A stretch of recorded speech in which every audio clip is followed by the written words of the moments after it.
Assalamualaikum warahmatullahi wabarakatuh. Apa kabar saudaraku semua? Semoga sehat-sehat selalu, amin. Baiklah, tak berlama-lama lagi.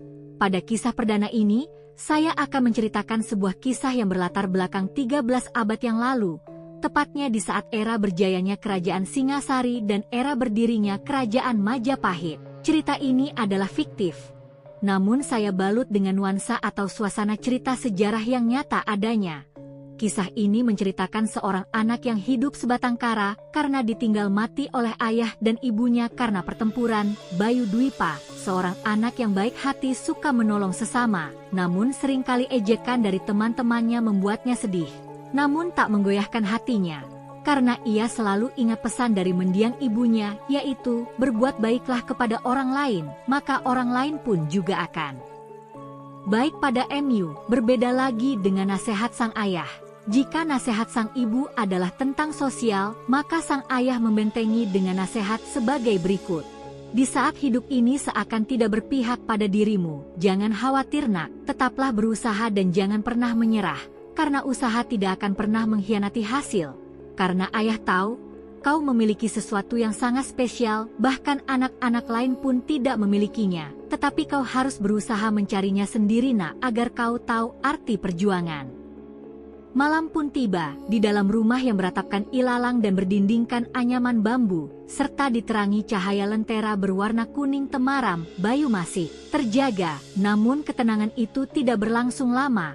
Karena tidak lama kemudian terdengarlah suara seperti langkah kaki perlahan, seolah mendekat. Mendengar itu Bayu pun bergegas mendekati dinding bambu yang berlubang itu untuk memeriksa keadaan. Namun suasana di luar gelap dan Bayu tidak melihat adanya pergerakan yang mencurigakan. Tapi tiba-tiba muncul sesosok tangan dari belakang membungkam mulut dan hidungnya sehingga sulit bernafas, dan lama-lama mata Bayu terpejam.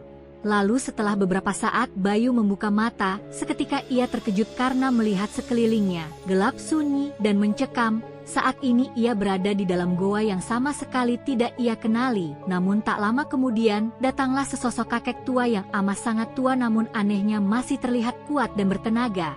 Kakek tua itu berkata, "Tenanglah cucuku, kakek hanya ingin menyelamatkan dunia ini." "Maksud kakek apa?" tanya Bayu dengan polos. "Maafkan kakek Cu, karena harus mengorbankan MU sebagai tumbal agar dunia ini tetap dalam kedamaian," jawab si kakek sambil terisa. "Apa, aku mau dijadikan tumbal?" tanya Bayu dengan gemetar ketakutan. "Iya nak, kakek harus melakukan ini agar kakek menjadi muda lagi dan menjaga kedamaian antar kerajaan di tanah Jawa ini," jawab si kakek dengan mantan. "Tapi kek, kenapa harus dengan menumbalkan aku?" tanya Bayu dengan air mata yang berlinang. "Maafkan kakek nak," sahut si kakek dengan badan yang jatuh terduduk di samping Bayu dengan perasaan yang bimbang dan penuh penyesalan. Tetapi ia tidak bisa apa-apa karena baginya ini dilakukan untuk kepentingan orang banyak. Bayu melihat kakek di sampingnya dengan penuh heran bercampur takut. Lalu ingatan Bayu mundur ke waktu di mana sang ibunda masih hidup. "Anakku Bayu, ibu akan mengajarkan doa untuk berjaga-jaga. Kalau nanti kamu berada dalam keadaan yang berbahaya, doa ini akan bisa kau jadikan sebagai jimat keselamatan yang akan melindungi MU dari bahaya." Seketika mata Bayu terbelalak tajam, ia meyakinkan dirinya dengan membaca doa tersebut. Lalu tiba-tiba mata si kakek terbelalak, perasaannya campur aduk antar heran dan takut, karena tiba-tiba ada aura intimidasi dari anak yang ia ada di sampingnya itu. "Siapa kau sebenarnya nak?" tanya si kakek terbata-bata. "Aku hanya anak dari seorang petani kek," jawab Bayu tenang. "Siapa nama orang tua MU?" tanya si kakek dengan serius. "Arya Bima dan Sekar Arum." "Apa?" sahut kakek dengan wajah yang seakan menemukan orang yang telah lama hilang. "Apa kakek kenal?" tanya Bayu dengan wajah polos. "Ya, aku mengenalnya nak, dia adalah panglima yang gagah berani dan memiliki jiwa keadilan yang sangat tinggi." Kakek mengenalnya sangat baik, tetapi sip kakek terdiam, kata-katanya menggantung di udara. "Tetapi apa kek?" tanya Bayu lagi. Untuk sesaat si kakek terdiam, lalu perlahan ia menghela nafas, dan menceritakan sebuah kisah yang sangat pilu. "Dengarkan nak." Setelah mendengar cerita kakek ini, Kakek mohon jangan salahkan orang tua kamu ya, terang si kakek dengan senyum.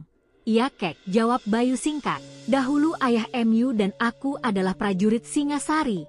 Kami berdua ditugaskan untuk menumpas perompak di hutan perbatasan yang semakin merajalela. Kami diutus hanya untuk menangkapnya saja tanpa membunuh. Tetapi ayahmu tanpa aba-aba langsung menebas leher mereka dengan pedangnya. Aku sangat kaget. Tetapi beberapa saat kemudian kakek faham atas hal yang dilakukan ayahmu. Itu untuk melindungi nyawa kakek dan pasukan.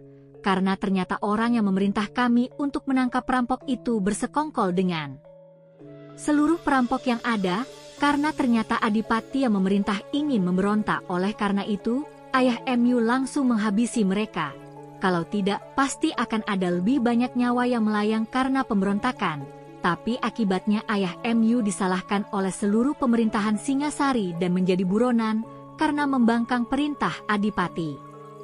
Lalu ayah kamu melarikan diri entah kemana dan tak pernah kembali, tetapi pelariannya akhirnya tercium oleh prajurit kerajaan dan pada akhirnya ayah dan ibu MU diadili dan dihabisi oleh para pemberontak dengan alasan pembangkangan tahun lalu. Kakek tidak berani melawan karena tubuh kakek susah terlalu tua, maka dari itu atas penyesalan kakek tidak bisa menyelamatkan ayah MU, kakek ingin membalas dendam pada merek, namun kakek harus meremajakan tubuh kakek agar menjadi lebih muda dengan menumbalkan darah seorang anak kecil. Tetapi sepertinya kakek akan mengurungkan niat kakek itu. Kenapa kek? Tanya Bayu singkat. Karena kamu telah membuka gerbang elemen nak, terang si kakek. Gerbang elemen? Tanya Bayu ingin tahu, sadar atau tidak, kau telah membuka gerbang elemen nak. Itu semacam kemampuan dasar yang harus dikuasai setiap pendekar. Kalau tidak bisa membukanya, selamanya tidak akan bisa menguasai ilmu apapun. Tetapi kakek heran, kenapa anak sekecil dirimu bisa membuka kemampuan itu? Padahal paling tidak butuh waktu 3 tahun untuk bisa membukanya, tetapi kau bisa langsung membukanya. Tiba-tiba si kakek terkejut dan berkata, "Jangan-jangan." "Apa kek?" tanya Bayu gelisah. Kemudian ingatan si kakek mundur ke puluhan tahun lalu saat ia menyempurnakan ilmunya. Saat itu ia sedang bermeditasi di hutan. Lalu sang guru tiba-tiba datang, "Ilmu api gunung Merapi MU sudah sempurna anakku, bukalah MTA MU." Lalu ia membuka mata. "Oh guru," ia pun langsung sungkem. "Rangga, aku hanya mau berpesan, suatu saat nanti entah puluhan atau ratusan tahun yang akan datang ada huru hara." "Huru hara guru?" tanya kakek Rangga dengan mengernyitkan dahi. "Iya, huru hara itu akan berlangsung sekitar 1000 tahun, ada pengorbanan dan pengkhianatan, terutama di kalangan para pemimpin kerajaan, dan hanya ada satu orang yang bisa menghentikan huru hara itu." "Siapa guru orang itu?" tanya kakek Rangga membelalak. "Kalau siapa nama orang itu, aku tidak tahu, tetapi julukan orang itu adalah pendekar Cakrabuana, sama seperti nama pembaharu 1000 tahun lalu, sang pembawa perubahan besar, bahkan lintas kerajaan." "Terang sang guru." "Maksud guru?" tanya kakek Rangga. "Setiap ada keributan, entah itu pemberontakan atau persoalan yang lain, ia akan muncul, bukan untuk mengadili, tetapi melerai, karena ia sangat menjunjung tinggi kemanusiaan dan perdamaian." "Lalu siapakah sebenarnya pendekar Cakrabuana itu guru?" tanya kakek Rangga. "Manusia paling cinta damai, tetapi walaupun ia cinta damai, ia mampu menguasai 4 elemen, api, air, udara, dan tanah," terang sang guru. Lalu cerita berlanjut ke waktu yang sebenarnya, yaitu waktu saat kakek Rangga duduk berdua dengan Bayu.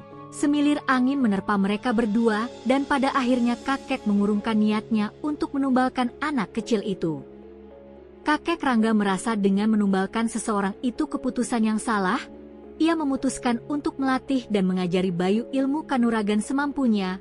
Lalu pada akhirnya kakek Rangga memandang Bayu dengan berlinang air mata, seakan Bayu itu cucunya sendiri. Pertemuan itu memang tidak sengaja, tetapi takdir pertemuan itu telah direncanakan oleh Yang Maha Kuasa. Terima kasih telah menonton, semoga terhibur dan cerita akan berlanjut pada episode kedua.